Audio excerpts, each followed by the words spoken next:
電気屋さん、洗濯機を買い替えます。給水しても水がたまらないんです。お母さん、今度こそ全自動にしたら。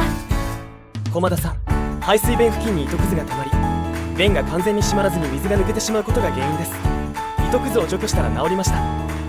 故障じゃなかったんですね。お客様が家電を買うと言っているのに、こんな展開。